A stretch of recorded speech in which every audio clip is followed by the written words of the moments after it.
episode for higher GC News. Mima Obibia Akwaba had the latest hot enamede Bramo. And until so you subscribe to channel idea, Bomodia say over subscribe. The way I say over click the subscribe button, you know. Now what barely notification. We have a video for be upload when the first person wants a ebeka a video.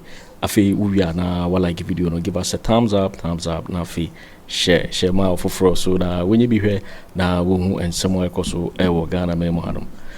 Afi yimbura ye semwa abeto yapono so yinkuti ASR report here ababetu ya mama yiti AS ansemu onanu wi sha Afenyo original parliament e ka say so you people don't know that they are selling cable we ni when enim Afenyo who be catcher as a prominent MPP member on the floor what be come house say the ECG is selling cable now who was after asemu ya biewuto ya supporters so e fear to say or singlet no nti no say ya who to win no and so ya nim say ya talk uni one nim say ya talk cables wo kroma Afenyo uni one nim uni na do na chairman sabonsu and now Professor Michael Kwe beka kire yen this is causing financial nasa who catch say nim say ya talk cables and na watena so sa amayato electricity cables no sa akodrum pempenso bia esese free power afa na yehunu. Don't you think you are good to be jailed? You are good to be jailed because you sat there. You said everybody knew, including yourself, but you were taking salary in the name of ECG board. That is what you are talking about. 2 different bank accounts. Yes, 82 board chairman. Look at them. Look at these people. In the no ekasa, but I will not blame you. Yana slow. And until I'm okasa. Senka obiti sentin fodo ye dimrekasa onu ne edutum o metre 2.2 million koda omo ejo musika di nu nka ye from no because they were campaigning together. Yes, said they've taken care of 5.7 million SK students. Afraid ye buy almost 3.5 inja chese nipa 2.2 million mo di musika eja nka ntin fodo on to me nkasa ko nya daje no kwa say you catch yourself 5 fingers no bra na yenhwe nyema munye bitu papa no so minia ya che omofa majapa ya che matikrasa obi a all man information not Ghana Airport Company Limited. Your Excellency from when before Ghana upamo munyina pro munyina ko Ghana aviation security. Yes, NJS ni reveal bibia. Look, MPP greater they were giving information. Second vice chairman Moga through you to His Excellency, sack them. Sack them. Your petition upon Fanko Heaven Komanya. Sack them. Your Excellency, 2 minutes the amount 67%. Yeah, the amount 57%. End of the year 38. Sack them. Nothing will happen. MPP for me who. Wait, nothing will happen. Sack them. Mano na chaba. Sack them not you. And you say me tamu. Pamo munani papa pambenye juma na ho account mu mani nye because omuno mu fa account no nye juma enu nti na NAP mu omu tumi tua workers envelope. And look at these people, they are spoiling the civil service. Sack them. Let them go home. National service and national service as well. And the patron 81 and then you are having sympathy on these people. Sack them. Nothing will happen. Obiabewu. She why are we afraid? Obiabewu. So sack them so that your party people and good Ghanaians, not only NDC, good Ghanaians who can use pen and paper to work well. Let them come and work in the interest of the nation. They should look at their balance sheet. The reason why we were sacked from the capital market, where do you get the audacity from? The reason why you stole the youth money on betting, where do you get the audacity to talk? The reason why you stole our money through e-levy, where do you get that audacity to talk about? Ghana Commercial Bank. Enye muna NAPO maseta eton 35 over betoma nkoda 65 and 70 Ghana cedis. Enye mu, you don't see that to talk about? Tell us to deal with your people and stop making this type of caricature chameleonistic style, sir. Hey, try there betramu. Mogania yake wienu Mr. Attorney General omufa kpedu emfa ye tribunal chairman no mumfe lawyers edi kan asem no ye di no temtem sade no evecha udefa causing financial loss to the state no now for that problem sade no be piako. That is what we have to do. That is what we have to do. MPP phone, I'll say it without any share of equivocation. Say it's a political party. In fact, it is a mistake to have that political party in Kwame Nkrumah, Ghana. Very evil people. It's a big mistake. Say ye woni pakubia ye from MPP omudodo na ebia se be yimu kakra bi na frem because moga one time omu parliament at Tamo's time. At Tamo's time oko kan the last state of the nation's address. So time na dambo chomu nyina o parliament o. These people managed and brought cross and no mudi danger boss so e catch at Tamo say onko nonko. These are the people. It's a big mistake. Say you were political parties are. Now someone say nipa esa domu bio. Look at what they are doing on social media. On Prof Nana Genopokwa. Mami, good afternoon. Me ojide pass on hu ye pa. O de you live. E juma no ye beye ama Ghana ayede. Aban papa aba. So MPP people with their character and the way they do things. Omo fa hu se nipa wukra omo fa hu. Moga, look, just take example of Techiman Saf. Nipa wotwe ewu. Enfananado. They don't care. They don't care. Yeah, sen come mampenyi na be catch and say, fa report no bra. Na yen wejuba. Wan bisanu. His Excellency John Dramani Mahama bae o catch and say, o manu mrese on fa report no ba. Dan pare the report na ba. What the report no nka? Now where you are now sitting. These are the issues. Yes. A woman say JB Dankwa and the MP Yekun. A woman say Yekun 2016. But senka MPP 4% when cry 2017 muba power. Yeni power beam. In this and can this for Munche. Yeni power beam. Ubetina edi we asori edi akese wo party no mu besi time na do be free power obi anka ho hwe. So that's the group of people. And Nuntra say having a political party like MPP in Ghana is a big mistake. It's a big devilish mistake. Yeah. Because omu fani pa nyehwe omu kasa anyhow. Se unia uba wo u papa wo omu pesa mu omu tumi di ya agro edi hu felsa. But that is not what Ghana opt for. Today Ghanaians have voted for development. Ghanaians have voted for an administration that uses pen and paper. Pen and paper. Why did I mention pen and paper? Moga, if you go to all the ministries, sir, MPP for Jayen, as if they didn't use pen and paper to govern this country. Records meaning now poto.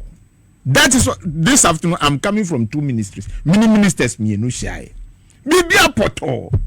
But Misra billion yes contract last days are yes. Na drip machines and another toy and say 15% no tria. 85 no waja to was Mahama Mrambetua. Bamudi bomu sahini. Now when Mbrancheni Baba Omo Gomwa Omudi NDC the posters kotarisum are they wrong? Say uto adia uto 15% fanu say uto adibi 100 cities and what 15 cities. Nipo what 15 cities no or see nipo oba betua 85 no mani ngoro ho. No what 15 cities no mum na be gro. Went me Senge hospital back. You couldn't do that. So nipa back to me 2 you couldn't do that. To me 2 27. Yes. These are some of the things. na uhwe se na abrante a uboni di ma so osako asori dem ko bobisika tu bobisika tu ne these are the people hey ba misre and mis sakran fata no attorney general media dey be mefro kosi say look, let the law work and work proper. Yes, sanitize it, baby. The law should work. Mahu be apostle bibi in say if Ora couldn't work, then democracy is dead. Mahu was social but Mahu ni panudi. If Ora didn't work, democracy is dead. And it to be true. I'm for 2 million. Yes. British embassy ni. Why should it be so? American embassy ni ade. Moga, look at what national security for Deputy Japan here. That Bank of Ghana boxes no. Yes, no. Na counterfeit wom. Yeah. Wow. So you ask yourself, how come? The scenario should be that in Krofoya to a counterfeit. Ebia dekanu. Any proper money and a mundi counterfeit the gum as a silly naka fi ho naka do get container mu naka ho. These are the people we are talking about. Why can't? But I love one thing Jakpa said or say this is security matter, so they are tracking the people down. Nyankupo umbie kwamao na nipa no shegum kra track no na yenchi no. It is time. National security won say the omo. Yes, as a senior who Nientia unu adwuma guye no eni ne ye hu sese say ye Bank of Ghana daka no ye niema fufuro shem. That is why your brother has lost his business, and we must chase all these things. Eba mu say magic bena Ato Forson His Excellency John Dramani Mahama eye ndentia one say uka say iron rod ni buo no eba form. Get it right. These people have heated the economy to the extent say Onipa dani ni ho a endani 8009. Onipa dani ni ho a endani. Why? Ena adisi ti ho open ti sikadi mananado. Nanado minim se busum na awo ni fia odi sikanu ko gusu. Oda sike parliament. Yes, that is why I'm saying that man didn't need any trial. He has already tried himself. Yes, adisi what training ni ho dada. Because the constitution said before you print money to the what? To the president, print at the 5% of the previous year's revenue. Previous year's revenue. Inti say ya share abruswa. Menya abrusu. Inti when go to be na osade nuko. When mu na sesa ye job no mu nkoda baby ansa na ye hwehwe nkae no ya bo mo jare ya you see ansa na ye hwehwe nkae no no maka no ntasi no na ye ntasi. This is a big fish nkoda ho because they've ruled with arrogance. They've ruled with nanado me pacho me chiao. What we say time changes. Whether you can say time changes or man penny dada. Yes, time change. The time has changed now. And this is what you did to Ghana. You take Kunjasu ya Katranu, who say, oh, Munjan this for went to Minyafi. Today the records are coming. Is it not nauseating? Look at what one problem Ato Forson, sorry, Mr. Ato Forson. Minority leader didn't credit the same. Afenyo Markin. She Jumo Madi. I were ECG. And NAPO, the minister. MPP for. It is a sense of Mikasa. Sasika no ma wiyenti na moye NAPO vice presidential candidate no mechantro. Because you are looking for the cash cow. You were looking for the cash cow. Into mo wiyasika mo wiyanema not to as say the dia. Now you hear those chirping. And you doing so. Kebos ninyama mawia senyama.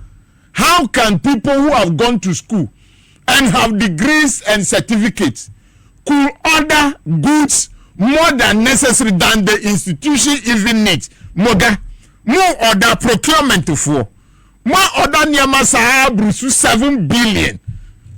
Where is your brain? Ain't it someone to me order nyamasa? Then it means there's a brain behind. In some the big Mahamadu Bawumia Nanu Mimia. Look, don't listen to him. Me say don't listen to him. Yes, they want to preempt what is going to happen. Don't listen to that person. You get it right. Honorable Collins Dadamo and former ministers be interrogate you ma. Omo MPP for the man. Oh mucho mwana. And I mean this I say GRA boss then. Ye. One who say ye trioka busumi so ye trioka. And now who say ECG ye the cables bro say auction. What did you do about it? You don't have an explanation. That person has caused financial loss to the state. The big financial loss to the state. Afenyo Markin, financial loss to the state. NAPO Prempe, financial loss to the state. Now, Mumu ni Ghana ha time Akufo Addo konja so ana. Mu ni Ghana ha. Boni be na chikata ya ansa na okodem. Omu say has caused financial loss to the state. Period. Well, yes, you people to have caused financial loss to the state. That law should still stand. And until the person attorney general, tribunal no embrantem. Tribunal embrantem. Because when you take this people to pass through traditional court, as a man sound, 4 years is 4 hours. Or Trinity. Yes, into a lawyer for Betanu, lawyer now lawyer desire Trinity. Esquire you see, lawyer for Betanu, yes, see, Manuka, period. Unanimous. Wabo Manuka, a Juma Edia Show, son. What say Jumanu? Now audit the laying of cables from Atuabo to Kumasi, Ashanti region. How much NAPO use as a minister? Send the money into the light no echo of no. Ome we asikanu a juma amount for kase $500 million no. Or the gym over 1.5 billion. So let us audit. Sana Martin, let us go auditing. Let us audit them. Moda, Mikacho say audit MPP for power. 2028 they will not have a presidential candidate. Omunyina nsa wom ti say nkura amudi amusa nkogbo amum. Brane champion ne Kennedy and Missy, omunyina nsa wom. Omunyina nsa wom Kennedy hwan. Missy who local champion. Missy say audit MPP Frankasa, the past government, they will not have a presidential candidate. Bawumia can't go for oil. Onukra nebedi can't go. Yet it is only one wakoto gold. Maybe I don't know Jemensa. And they said Ghana, they sent Ghanaian friend of Ghana view. Goko is trying to quite qualified. Quiet course in every friend. Bossman so qualified. Obio to be 5 figures declare one presidential candidate. Hey, and these are the people when we talk of Black Star, Gold Coast, Ghana, these are the people who were in the office managing. Obio to me using about 5 figures. Addison, and sending me a year lawyer. Lawyer Addison. Busan Gyamfi. Only a man who was into the world. Defending a brother. Now, Addison Wakasa. What is our Wakasa? Only Minia Wayo. On one Kasa Babakasa. That's why he's quiet. That's it. What can I say more? Oh, what is our Kasa? Afenyo Markin. Kasa, they are rotting through the parliamentary immunity. Anno Afenyo Jina parliamentary Kasa. So you people don't know that they are selling cable. When Afenyo who be catchere as a prominent MPP member on the floor. What the cow house say the ECG is selling cable. Now who was after assemble ya biuto ya supporters so e fear to say or singlet no nti no one say who to win no and so bia nim say ya talk uni one nim say ya talk cables wo kroma afenu uni one nim uni na do na chairman sabonsu and now Professor Michael Kwe be catchere hen this is causing financial na sa who catchere say nim say ye talk cables and no what na so sa ma ya to electricity cables no sa akodum pempenso bia ss free power afena ye hunu. Don't you think you are good to be jailed? You are good to be jailed because you sat there. You said everybody knew, including yourself, but you were taking salary in the name of ECG board. That is what you are talking about. 82 different bank accounts. Yes, 82. Board chairman, look at them. Look at these people. Bokrono manefe. In the mu no ekasa. But I will not blame you. Ye na ya slow. Enu nti na mo kasa.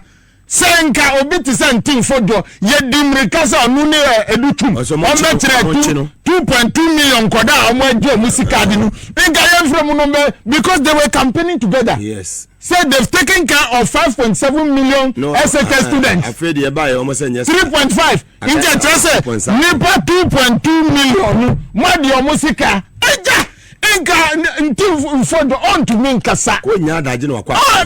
Say you catch yourself 5 figures no bra. Na ye nhwe nyema. Munye di tu. Aminia. Minia. Ya che. Omufa majapa. Ya che. Multi-class, Obia all man information, not Ghana Airport Company Limited. Your Excellency, from before Ghana, Ghana aviation security. Yes. Look, MPP greater. They were giving information. Second vice chairman. Moga, through you to His Excellency, sack them. Sack them. Your petition upon Fanco Heavy and Comania. Sack them. Your Excellency, 2 million their mouth, 67%. Yeah, their mouth 57%. On 7. End of the year 38. Sack them. Nothing will happen. MP before me nothing will happen. Sack them. Mano na ye chaba. Sack them tio. Enya se mitaomu. Pamomu na ni papa pambenye eduma na ho account mu mani nye because omu no fa account mu nye eduma. Enu nti na NAP omu tumi tua workers envelope. Look at these people. They are spoiling the civil service. Sack them. Let them go home. National service, and national service as well. And 81, and then you are having sympathy on these people. Sack them. Nothing will happen. She see. Why are we afraid? So sack them so that your party people and good Ghanaians, not only NDC, good Ghanaians who can use pen and paper to work well. Let them come and work in the interest of the nation. Honorable Agoja, I greet you. Fantastic. Honorable Haruna, I greet you. Fantastic. Honorable Rikopoku, I greet you. Honorable Ahmed, I greet you.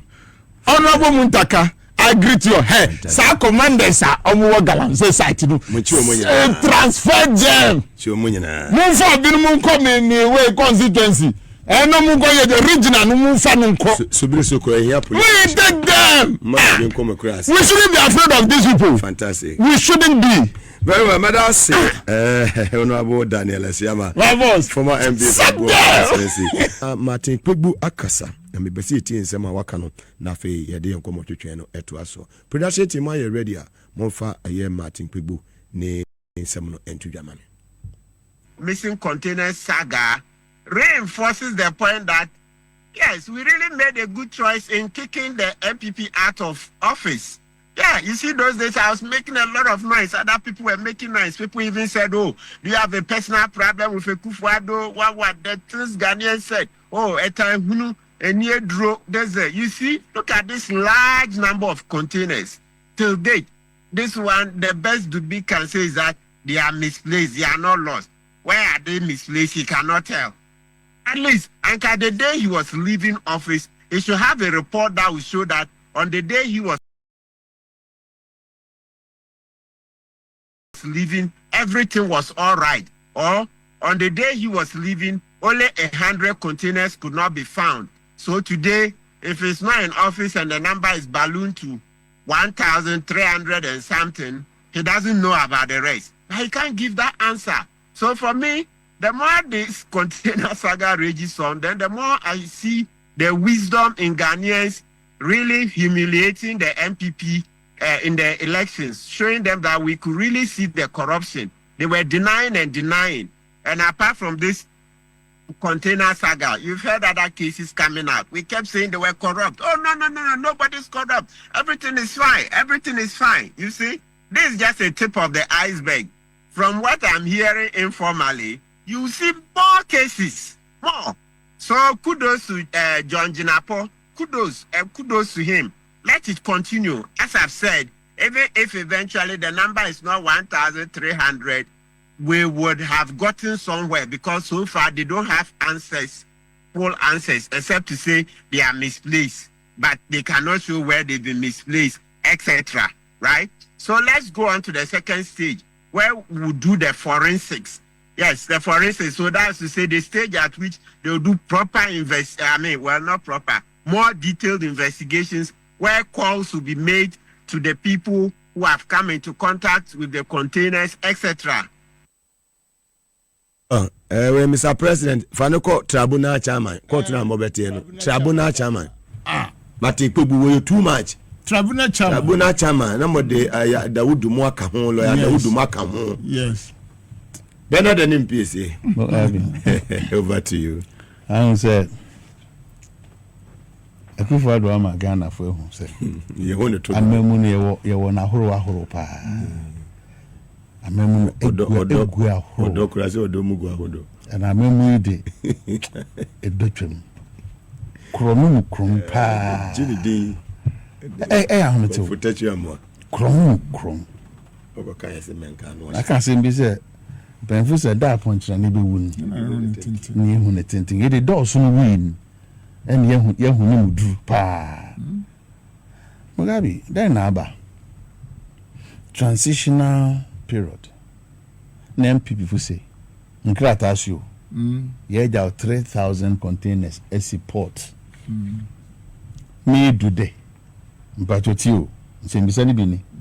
E mpase na 3,000 ujawe. Ana wo chiro 3,000 won krata asio na any port hosa. Sa question ni anya answer. Ministers of Koko Kangen, even though now our papers say 3,000, near what port in 3,000, and I'm a boy. No, sir, 2,500. Just the 500 that you had it down. Question is a right breading.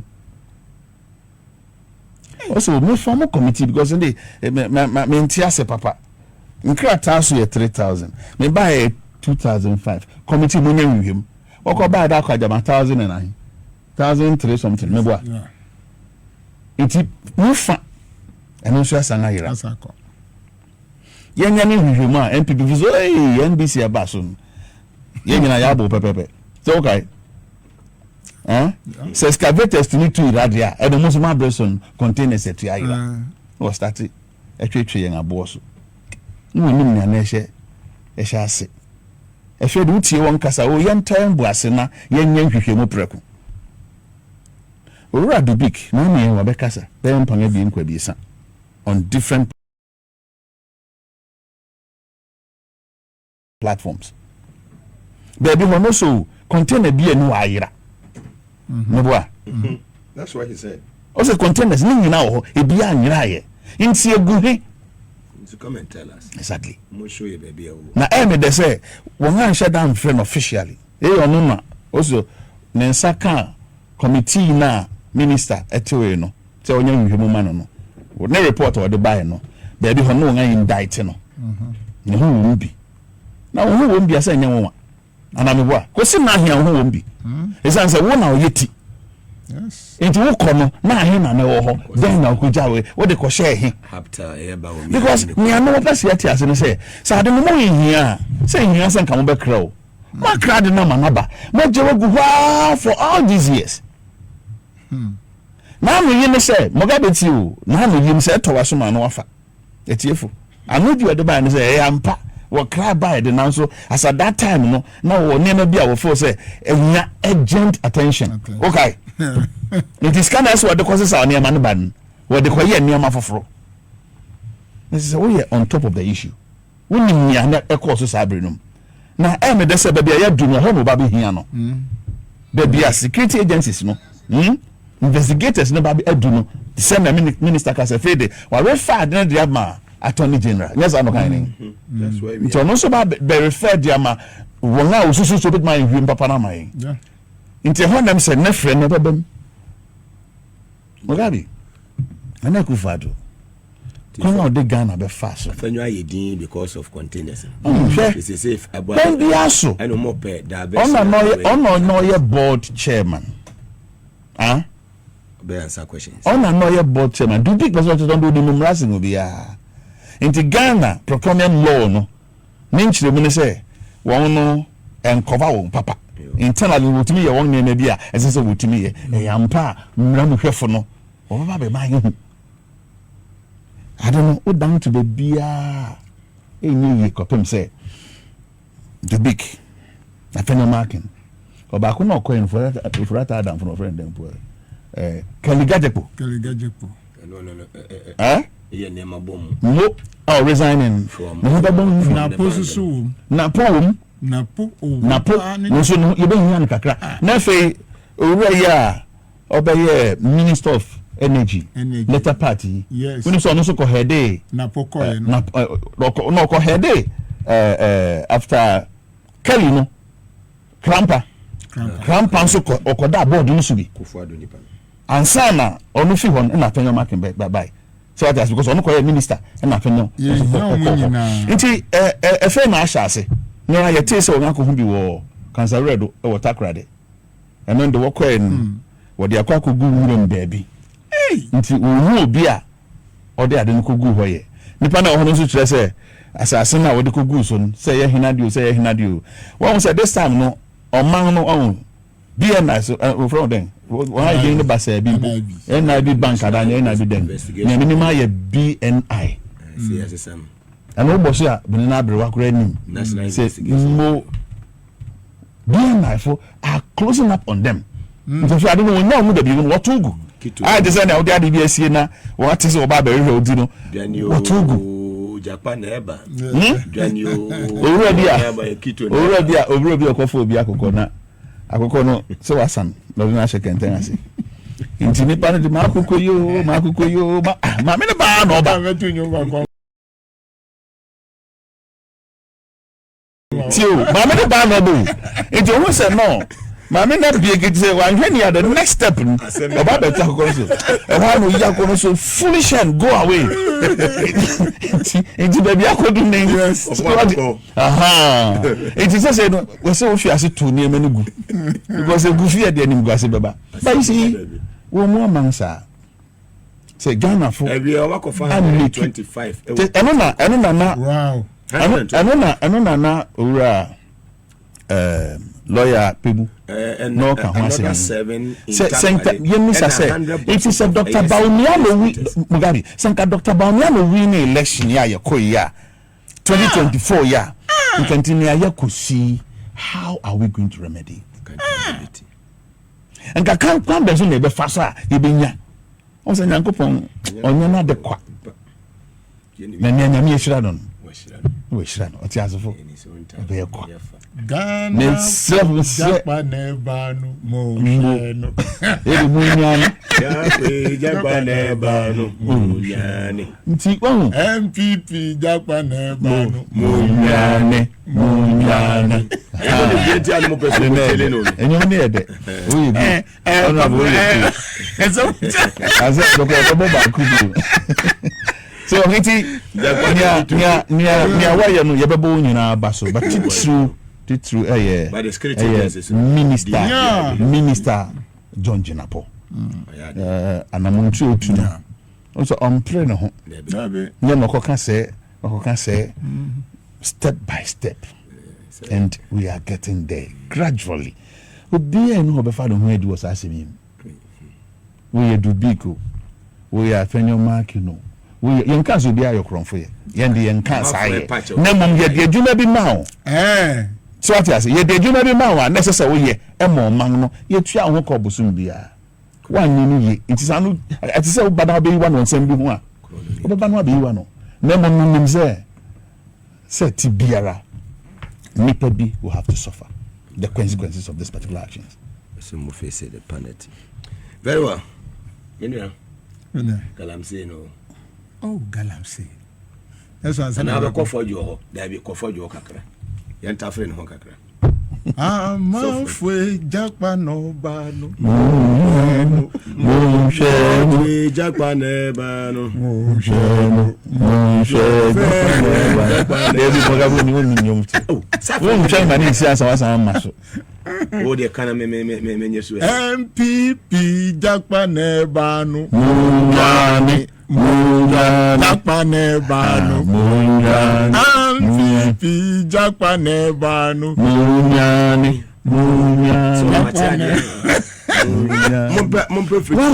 I say winti na eka on say Jakpa sha donasinu and Afenyo Markin and Jakpa ese oh Ghana for yen kokoto o say for suba no be for no oba o say uba we sudodo no person ope uba no awi enu tiro say uba no sudodo na say uba sudodo e dey na e fa ho say Jakpa ye djuma or ye deputy director for national security operations ne djuma no MPP from person muti Jakpa di ntomunya tidi na munjani Ghana tifo yesrem yemia fojo asema okani Reverend Honorable Reverend fojo intim nsema okani nyina no o person munjani every school nkoda sika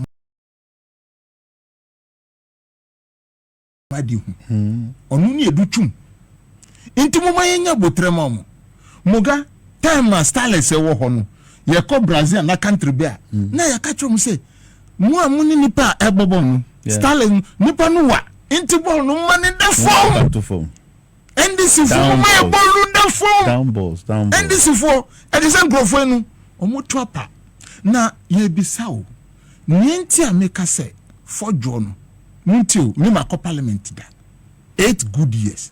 And son no be beba kase or kasa in the name of the committee, no, then that person should be a majority person in the committee, not minority. Ranking can never talk on behalf of a committee. Okay. Committee chairman is the party that have majority in parliament. Okay. So we can never take a minority as a ranking member, as a chairman. And as a Kasafa committee, you must seek the authority of the chairman of the committee. Until of him or Babe press conference, or first or see committee, say or see as a ranking member. Ranking member cannot have a press conference without the chairman. Yeah. But if you tell me you are having a press conference on the side of the minority caucus, that you can do. Because Uber ranking, it means you are a vice to the chairman himself. So you must seek his what? His authority. Because and now what that there, sir? What that? His Excellency John Dramani Mahama say, oh, yenya Reverend T for Joe, unyaka se wenu, security collaborate with the Ohankaso on the Chiwu. So if you love this country, they say collaborate, give them the information, let us work on it, leave it is true, let us see those who are behind. MPP from Muntia Brofumi, go and look for the word collaboration, not arrest. Okay. Collaboration is not arrest. It's a security agencies. Until for John Wako. Investigation. One call.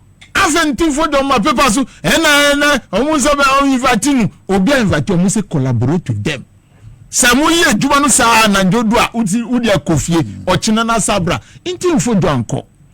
Afenyo Sabani say, oh, say Nidia, say security agencies Shema, they should do the right thing.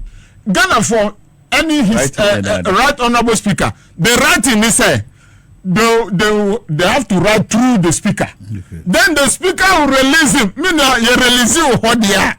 Now honu pom. As a so 12 hours as out now. So I'm pleading with the Speaker of Parliament, release him. The letter should come. The NIB, the National Security, the police, the CID, all of you route your letters through the Speaker's office, and let us let us invite him. Inti let anudru aminim say honorable Speaker back been there obey releasing because obia pegana ye. So that is what is going to happen. Until Yesro, Honorable Speaker, me paucho this week, say security for M from Minnesota person who MPs now here crongy. Call them to come and take the letter. No more for inviting. Na Ombra. Na Ghana for more. You can run. Oh, but you can hide. That's right. Now, Ghana for Monzaja Nekosu. Say send them in Tinkotia. MPP for say they are going to give 26 questions to the what? His Excellency to answer. You answer for say aja omunti intimacy say letter no secret honorable japa say them the honorable account.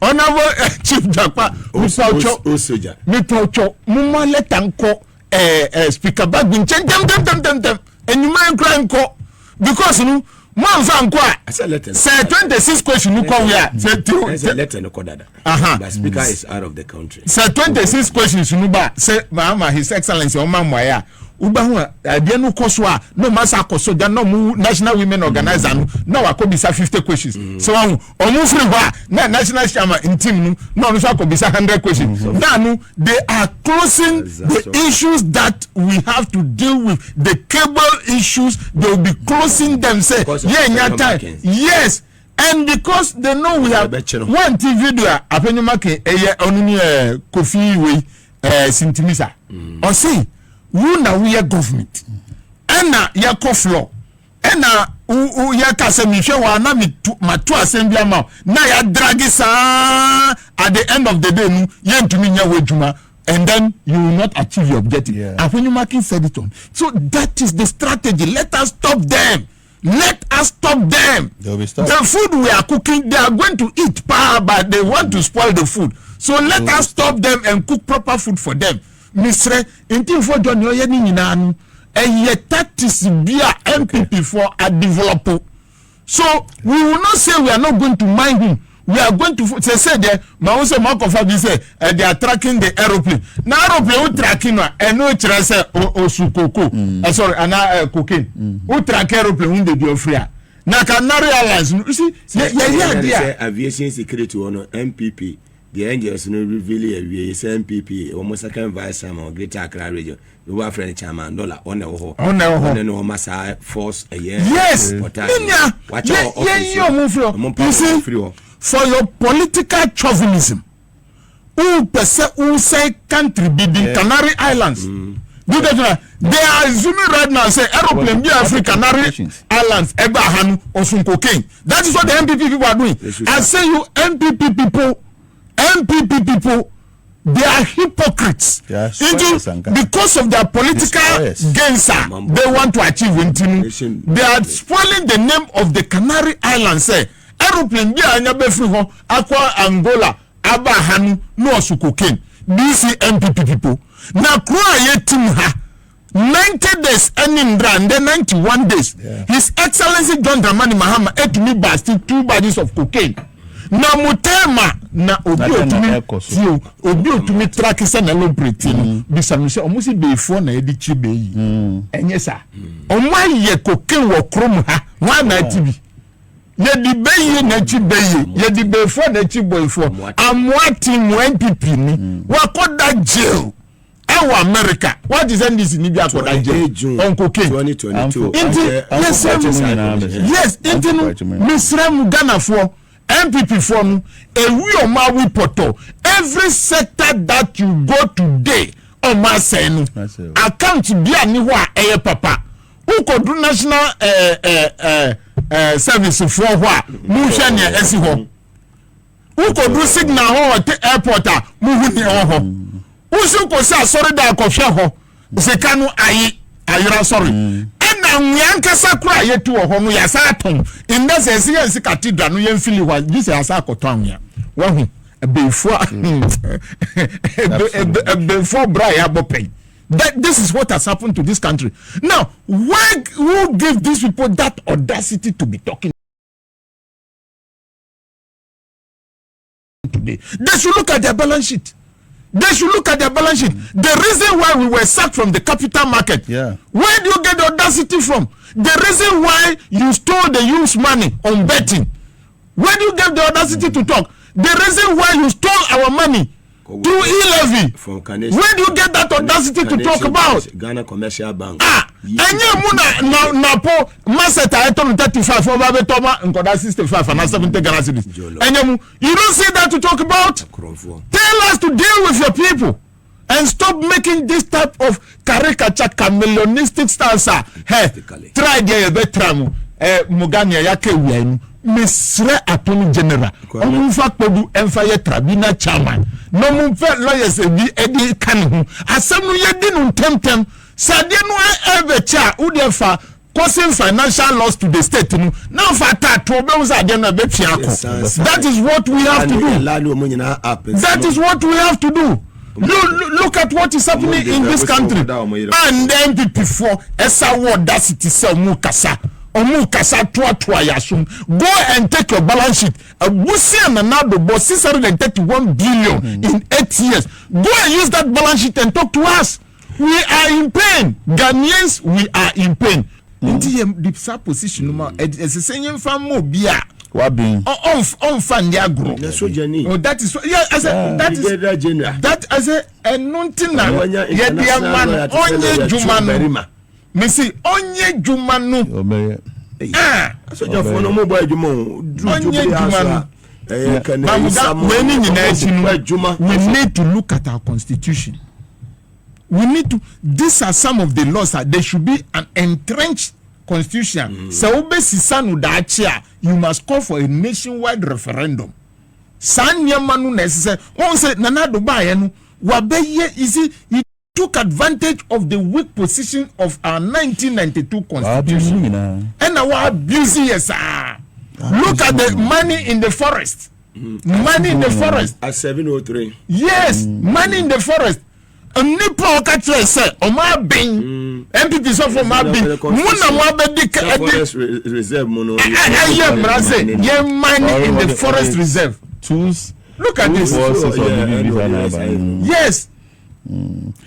So these are some of the issues. Medama no no na mekani ntim for the no nya anambra man edu nenu gua so no nkun no befa ono ose so you suffer say Afenyo pray say wapen madam Fubina say oyobi ana otonaduru obasim tieni yo nti onu tonaduru ye na so be introduce osofo no no so abobọ mpa na so madam Fubi wa ha ono ose so you osofo nti onu so bobọ mpa ma ha nti no nti for the ono ose so you osofo this ogye na ye nyina awie no kutumi ko gyina na so menu ko gyina na so menu eni mo di communion onu ha jejeje no bi a wada no me na ado okata den no wada no se nyan din onyanida opa nanu me ni anu nyan hwemu ye nti so nyenia honorable Felix Ofosuku atide abeto abonten na yeni ni hwika ebreso na security agencies ni hiana